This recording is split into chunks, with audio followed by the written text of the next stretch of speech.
5,000 dock workers from Maine to Texas preparing to walk off the job if they don't get a deal by tonight. Listen to what President Biden said about a potential strike. Mr. President, would you intervene in the dock workers' strike if they go on strike on Tuesday? No. Why not? Because it's collective bargaining. I don't believe in Taft-Hartley. All right, John Katsomatidis joins me now. Okay, the president will not intervene. And if we are likely to get a strike, you run the Gristedes chain of grocery stores in New York. I know that's a small part of your business, but you run them. Yes. Are you expecting shortages, fruits and vegetables, for example, if we get a strike? If there's a strike, prices in the supermarkets will go up higher than ever. And, we have everything closed down. You have the Suez Canal closed down. The Red Sea is closed down. If you have a strike on the East Coast, that's going to be closed down. Guess what? Prices are going to go to the moon. And the question is about President Biden is 35 days, 34 days to the election.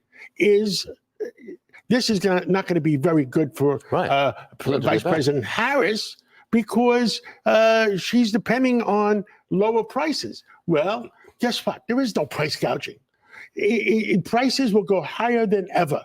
And that is President Biden getting even with Kamala Harris and the forces that forced him not to run. Well, earlier this morning, the Commerce Secretary, Gina Redondo, she was asked about the looming port strike, and she said, and I'm quoting now, she has not been focused on that. Do you believe that, the Commerce Secretary? One day away, she's not focused on that? Where is this administration? I mean, that is crazy. Prices will go higher than ever. He should put a halt on it till at least after the election. I mean, if you have a Democratic president and a Democratic candidate, what is that? Doesn't that mean you should put it off till after the election? I mean, the one thing that people don't realize, what Nancy Pelosi and maybe President Obama, I don't know who was involved, they did a coup on the United States government. This is a coup by forcing President Biden not to run. It was not voluntary. He was forced not to run. So this is a coup on the United States of America that nobody talks about. Okay, I'm going to talk about something else for a second. New York City administration. Mayor Adams, he's been charged and allegedly took bribes, $123,000 worth of free flights and ritzy perks from foreign nationals in exchange for favors. Okay, we got all of that. We know it. Do you think this administration is on the verge of collapse?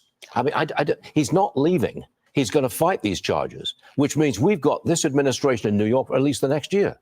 I believe he does not plan to resign. And he has told his friends that even if he's indicted, he's not going to resign and he's going to run for re-election. That's what I've been told. So we've got this administration for at least another year. Well, how do they say it in Great Britain? Let's see how things sort themselves out. If it's an upgrade on a airline ticket, if it's an upgrade on a hotel room, nobody cares. But if he did receive $10 million, that's going to be hard to justify. But his administration can't do much. I mean, his education guy's gone. The police commissioner's gone. There's a chief counsel gone. Other people have resigned. That's not much of an administration. You've got to do business in New York City. It's going to be harder to do business either way. Look, compared to some of the other people that want to run, Mayor Adams, other than the few problems he has, then it's not that serious. But because the people that may come in might be much worse. That's right. Yes. And we don't need a socialist running New York City. No, we don't. That's my biggest complaint. And this is my biggest concern. John Katsomatidis, thanks for joining us. Always appreciate it, John. As I walk through the valley of the shadow of